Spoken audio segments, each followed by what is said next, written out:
Assalamualaikum warahmatullahi wabarakatuh.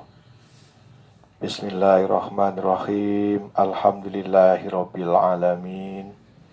Allahumma sholli ala Sayyidina Muhammadin abdika wa nabiyyika wa rasulikan nabil ummi wa ala alihi wa sahbihi wa sallim taslima biqadri azamati dzatika fi kulli waqtin wahin amma ba'd.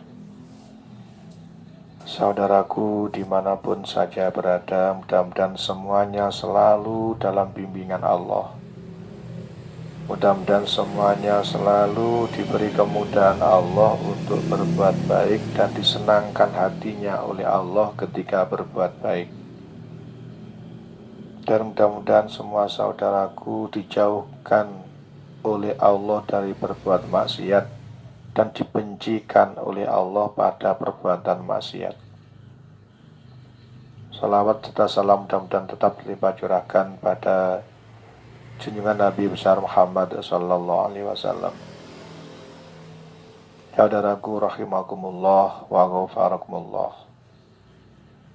Allah menjelaskan pada kita semuanya, dan hendaklah kita berusaha benar-benar memahami penjelasan dari Allah. Apa penjelasannya? Allah menjelaskan, ala inna awliya Allahi la khawfun alaihim wa la hum yahzanun. Ingatlah, ingatlah. Sesungguhnya wali-wali Allah itu, sesungguhnya para kekasihnya Allah itu, la khaufun alaihim, tidak ada rasa takut atas mereka, walahum yahzanun, dan tidaklah mereka bersedih hati. Itu cirinya wali-walinya Allah atau kekasih-kekasihnya Allah. Jamaah rahimakumullah wa ghafarakumullah. Tidak takut dan tidak sedih hati itu, ada para ulamanya Allah yang menjelaskan bahwa tidak takut dan tidak sedih hati itu urusan dunia. Tetapi para wali-walinya Allah, para ulamanya Allah sangat takut pada Allah. Jadi tidak ada rasa khawatir, tidak bersedih hati itu. Ada para ulama yang menjelaskan bahwa itu urusan dunia. Tapi semua ulama pada Allah sangat takut pada Allah. Di pengajian sebelumnya itu kan pernah saya sampaikan bahwa Allah itu tidak memberi rasa takut dua kali pada seorang hambanya. Kalau hamba Allah itu di dunianya sudah takut pada Allah, maka di akhiratnya akan diberi rasa aman oleh Allah. Jika di dunianya merasa aman dari azabnya Allah, maka di alam akhirat, di akhiratnya, di hari kiamatnya, dia akan ketakutan pada Allah karena akan diazab oleh Allah. Jadi para ulama itu sangat takut pada Allah. Kita mencontoh ulama, walaupun kita bukan golongannya ulama, kita mencontoh ulama yaitu paling takut pada Allah. Sehingga apa yang diperintah oleh Allah berusaha untuk dijalankan, dan apa yang dilarang oleh Allah berusaha semaksimal mungkin untuk meninggalkan. Jamaah rahimakumullah wa ghafarakumullah. Ala inna awliya Allahi la khawfun alaihim wa la hum yahzanun. Ingatlah, sungguhnya wali-wali Allah itu tidak ada rasa takut atas mereka, dan tidaklah mereka bersedih hati. Bagaimana cirinya? Siapa wali Allah itu? Alladzina amanu wa kanu yattaqun. alladzina orang-orang yang amanu mereka beriman, wa kanu yattaqun dan mereka selalu bertakwa. Jadi ada yang menafsirkan itu senantiasa bertakwa atau selalu bertakwa. Jamaah rahimakumullah wa ghafarakumullah. Jadi orang yang bertakwa itu dicintai oleh Allah.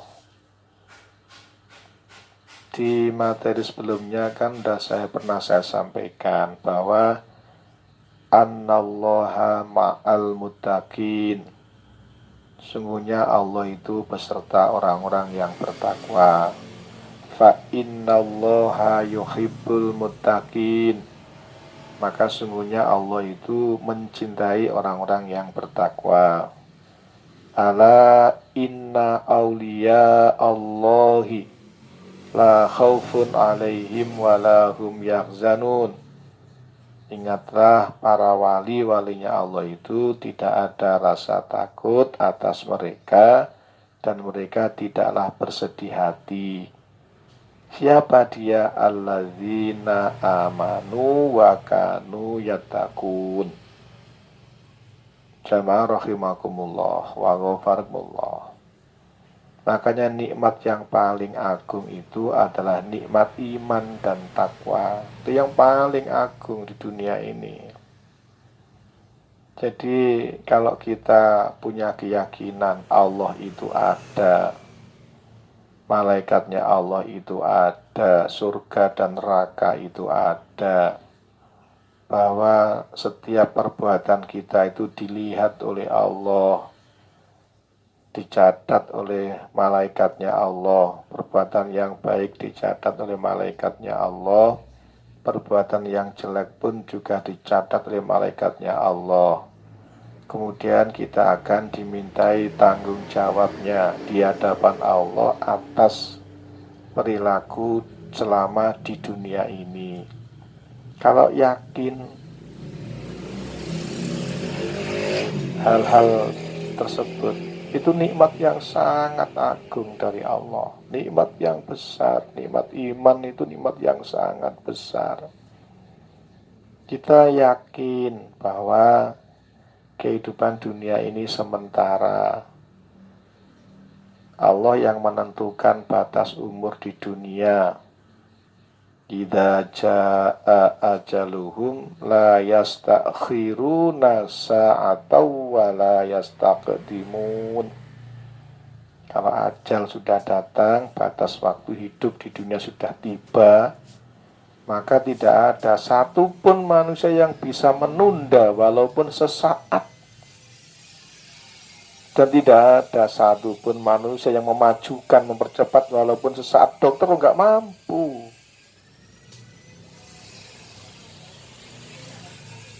Itu batas umur kita ini yang menentukan Allah. Kalau orang itu yakin bahwa batas waktu hidup ini yang menentukan Allah, kapanpun kita nggak ada yang tahu, pasti dia persiapan untuk menghadapi kematiannya dengan memperbanyak amanu wa kanu yattaqun, meningkatkan imannya dan selalu atau senantiasa bertakwa kepada Allah. Makanya kalau manusia itu mau, ya, jika ada manusia yang mau bertakwa pada Allah, mau menjalankan perintahnya Allah, berarti dia mau bersama dengan Allah. Kalau manusia itu mau menjauhi perintah, mau menjauhi larangannya Allah, berarti dia mau bersama dengan Allah. Sebab Allah itu bersama orang yang bertakwa. Orang yang bertakwa itu orang yang mau jalankan perintah dan mau meninggalkan larangannya. Kalau orang itu mau menjalankan perintahnya Allah dan mau meninggalkan larangannya Allah, berarti dia mau bersama dengan Allah Tuhannya, berarti dia mau dicintai oleh Allah, berarti dia mau diangkat menjadi wali-walinya Allah, yang mana diberi ciri la khaufun alaihim wa la hum yahzanun. Untuk apa hidup ini ya Allah? Untuk apa hidup ini? Hanya untuk menghamba kepada Allah. Untuk apa hidup ini? Untuk menghamba kepada Allah, untuk takut pada Allah, untuk taat pada Allah, untuk takwa pada Allah. Dan tidak lama hidup dunia ini, tidak lama. Hanya berapa? Sesaat lagi lah. Kita diberi waktu sesaat. Saat itu bisa seminggu, sebulan, setahun. Dan yang menentukan Allah. Yang menentukan itu Allah. Jadi para kekasih Allah itu la khaufun alaihim walahum yahzanun. Itu urusan dunia. Apa cirinya? Alladzina amanu wa kanu yattaqun. Orang yang beriman dan selalu atau senantiasa bertakwa pada Allah. Makanya kalau orang itu enggak mau jalankan perintah Allah dan enggak mau meninggalkan larangannya Allah, berarti enggak mau bersama dengan Allah. Tidak mau dicintai oleh Allah, tidak mau diangkat jadi wali-walinya Allah. Enggak mau jalankan perintah dan enggak mau tinggalkan larangannya. Walinya Allah itu yang senantiasa terus menerus menjalankan perintah Allah dan terus menerus meninggalkan larangannya Allah. Di materi sebelumnya saya sampaikan, Allah itu akan memberi jalan keluar pada orang yang bertakwa. Dan Allah akan memberi rezeki dari arah yang tidak disangka-sangka pada orang yang bertakwa. Wa may yattaqillaha yaj'al lahu makhraja wa yarzuqhu min haitsu la yahtasib. Barang siapa yang bertakwa kepada Allah, maka Allah akan memberikan jalan keluar. Ketika punya persoalan, permasalahan, Allah memberi pertolongan untuk menyelesaikan persoalannya dengan benar. Dan Allah menambah lagi, Allah memberi rezeki dari arah yang tidak disangka-sangka. Itu fadilah orang yang bertakwa. Ingat, lisan bisa berbicara, diperintah Allah agar bertakwa. Bertakwalah pada Allah menggunakan lisan. Mata bisa melihat, diperintah untuk bertakwa. Bertakwalah pada Allah menggunakan penglihatan. Telinga bisa mendengar, diperintah untuk bertakwa pada Allah. Bagaimana takwanya pada Allah? Bagaimana takwanya pada Allah? Bagaimana takwanya telinga itu pada Allah? Ya, telinganya dipakai mendengarkan yang diperintah oleh Allah. Telinganya dijauhkan dari mendengar yang dilarang oleh Allah. Jadi mukmin itu punya tugas dan tanggung jawab. Antara mukmin yang satu dengan yang lain itu diberi predikat sebagai saudara. Maka tugas saudara itu ta'awanu alal birri wat taqwa wala ta'awanu alal ismi wal udwan. Jadi yang namanya saudara itu tolong menolong dalam kebaikan dan ketakwaan, dan tidak tolong menolong dalam berbuat dosa dan permusuhan. Suatu misal, saya memberi perintah pada teman saya, wahai temanku, berbohonglah. Jika kamu ditanya A, ditanya B, tanya C, maka berbohonglah padanya. Berarti saya ini tidak menganjurkan, tidak tolong-menolong dalam berbuat baik dan berbuat takwa. Karena saya mengajarkan untuk bohong. Yang namanya saudara itu tolong-menolong dalam kebaikan dan ketakwaan, dan tidak tolong-menolong dalam berbuat dosa dan permusuhan. Maka segera kita bertaubat jika mengajarkan kebohongan itu. Jika kita mengajarkan sesuatu yang salah, kita bertaubat. Karena apa? Mata sudah kita berusaha menggunakan dengan benar untuk takwa, telinga sudah kita fungsikan dengan benar, tapi lisan tidak, sehingga menggagalkan jalan keluar yang Allah berikan dan menggagalkan rezeki dari arah yang tidak disangka-sangka yang Allah tawarkan. dan menggagalkan untuk dapat predikat orang yang dicintai oleh Allah, menggagalkan tawaran Allah menjadi wali-walinya Allah. Kita hindari mengajarkan yang salah. Kita hindari menyuruh orang berbuat salah. Kita hindari menyuruh orang berbuat bohong. Kita hindari menyuruh orang untuk mencaci maki, menghina, mengumpat, mencela. Itu menggagalkan predikat, menggagalkan jabatan atau gelar. Allah akan mencintai orang yang bertakwa. Allah akan bersama dengan orang yang bertakwa. Allah akan memberikan pertolongan pada orang yang bertakwa. Allah akan mencintai orang yang bertakwa, bahkan diangkat menjadi wali-walinya Allah, kasihnya Allah.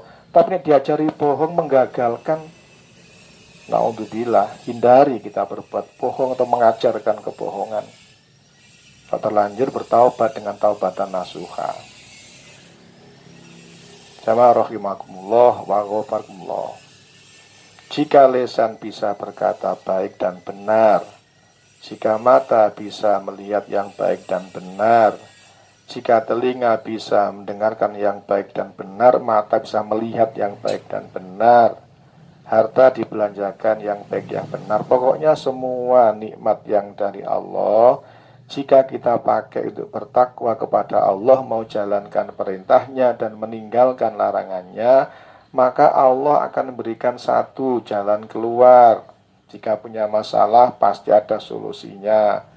Kemudian Allah memberi rezeki dari arah yang tidak disangka-sangka. Ini orang yang mau jalankan perintah dan tinggalkan larangan. Kemudian Allah selalu bersamanya. Annallaha ma'al muttaqin, Annallaha ma'al muttaqin, Annallaha ma'al muttaqin. Dihafalkan ayatnya. Fa innallaha yuhibbul muttaqin. Allah mencintai orang yang bertakwa. Allah bersama orang yang bertakwa.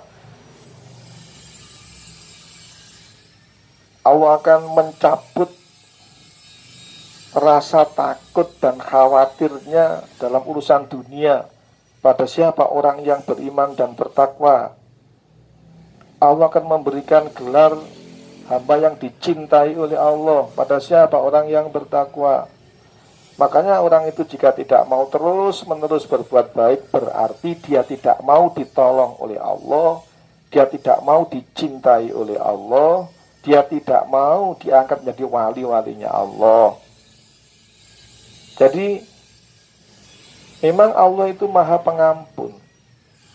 Yang salah bertobat diampuni. Tapi Allah mengingatkan, ojo terus menerus dalam berbuat salah.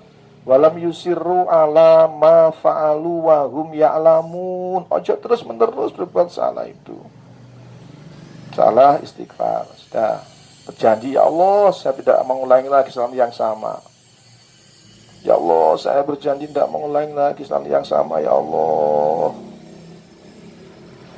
Kok tersandung lagi, salah lagi, menyesal semakin dalam penyesalannya. Tidak berbuat salah malah tertawa, naudzubillah.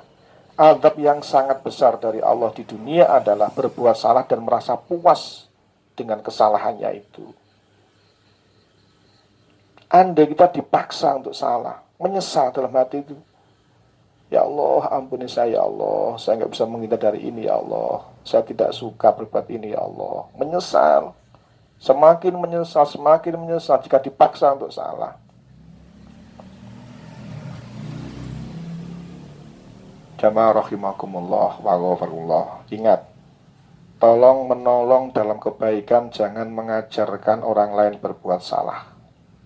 Sebab mukmin itu saudara, saudara punya tugas dan tanggung jawab, ta'awanu alal birri wa taqwa. Tolong menolong dalam kebaikan dan ketakwaan, bukan tolong menolong dalam berbuat dosa dan permusuhan. Wala ta'awanu alal ismi wal udwan. Jamaah rahimakumullah wa ghafarkumullah. Kita bertaubat jika pernah memerintah pada anak berkata bohong. Satu misal, ada tamu, apakah tamu mau pinjam uang atau mau nagih uang. Kalau pernah terjadi itu ngomong ya ayah nggak ada, akhirnya anaknya ngomong ayahnya ada, ayah nggak ada pak. Itu mengajarkan anaknya bohong.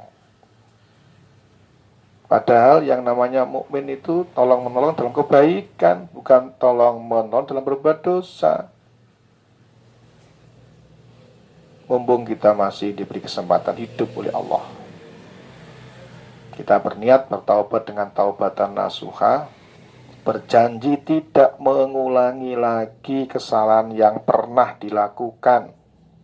Berjanji pada Allah, ya Allah, aku janji padamu ya Allah tidak akan mengulangi lagi kesalahan yang pernah saya lakukan. Terus hati-hati. Makanya yang paling takut pada Allah itu ulama. Bahkan ada yang menyampaikan bahwa ulama itu jiwa raganya dan harta bendanya diwakafkan pada Allah, sehingga dia tidak punya kekuasaan menggunakan jiwa raganya kecuali atas dasar perintahnya Allah. Dia tidak berani membelanjakan harta bendanya kecuali atas dasar perintahnya Allah. Jadi ada yang mengatakan jiwa raganya ulama itu dan harta bendanya ulama itu diwakafkan pada Allah, sehingga penggunaan semuanya mengikuti aturan yang ditetapkan oleh Allah. Dia sudah nggak kuasa ngatur dirinya, dia nggak punya kuasa ngatur dirinya, sudah diwakafkan pada Allah. Dia nggak kuasa ngatur harta bendanya. Kenapa? Sudah diwakafkan oleh Allah, aturannya ikut Allah, bukan ikut dirinya. Kita belum bisa begitu, tapi kita mencontoh, walaupun berapa persennya. Kita mencontoh, walaupun kita belum bisa untuk beramal seperti ulama 100%-nya, tetap kita mencontoh. Hari ini mungkin kita mampu 5%, besoknya 10%, besoknya 15%. Terus sampai bisa hampir menyamai dengan ulama untuk memakofkan jiwa raganya dan harta bendanya pada Allah. Harus bertahap. Dan harus ikut, harus mencontoh ulama, Semakin hari semakin meningkat takutnya pada Allah. Jadi terus meningkat hari-harinya itu, semakin hari semakin meningkat takutnya pada Allah. Katakan hari ini, kalau ulama itu mewakafkan semua jiwa raganya dan harta bendanya pada Allah, kita mungkin masih 15%, besoknya ditanggalkan 20%, besoknya lagi 30%, besoknya lagi 40%, terus. Andai kata masih mencapai 50% kalau diwafatkan oleh Allah, berarti kita sudah punya niat. Kita niat mewakafkan jiwa raga dan harta benda pada Allah sesuai dengan yang diperbuat oleh ulama-ulamanya Allah. Andai kata belum sampai pada kesamaan tingkatan prosentase mewakafkan jiwa raganya dan harta bendanya, maka Allah sudah memberi nilai sebagaimana ulamanya. Kenapa? Karena dia belum sampai ke makomnya ulama, sudah diwafatkan dulu oleh Allah, suatu misal begitu. Jamaah rahimakumullah wa ghafakumullah. Ala inna awliya Allahi la khawfun alaihim wa la hum yahzanun alladzina amanu wa kanu yattaqun.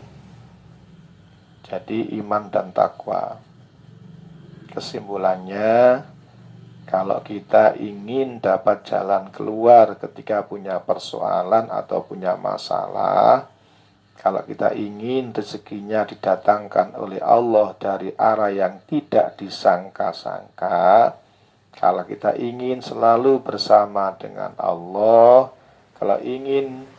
kalau kita ingin dicintai oleh Allah, kalau kita ingin diangkat menjadi wali-walinya Allah atau dikelompokkan menjadi golongan wali-walinya Allah, jika kita ingin dicabut rasa takutnya dan rasa sedih hatinya urusan dunia, seperti Allah mencabut rasa takut dan sedih urusan dunia seperti para ulama-ulamanya Allah, maka kita belajar isinya hidup adalah iman takwa, iman takwa, iman takwa. Bukti iman adalah takwa, bertakwa dasarnya keimanan. Mudah-mudahan jadi keterangan yang barokah. Ihdinas siratal mustaqim. Assalamualaikum warahmatullahi wabarakatuh.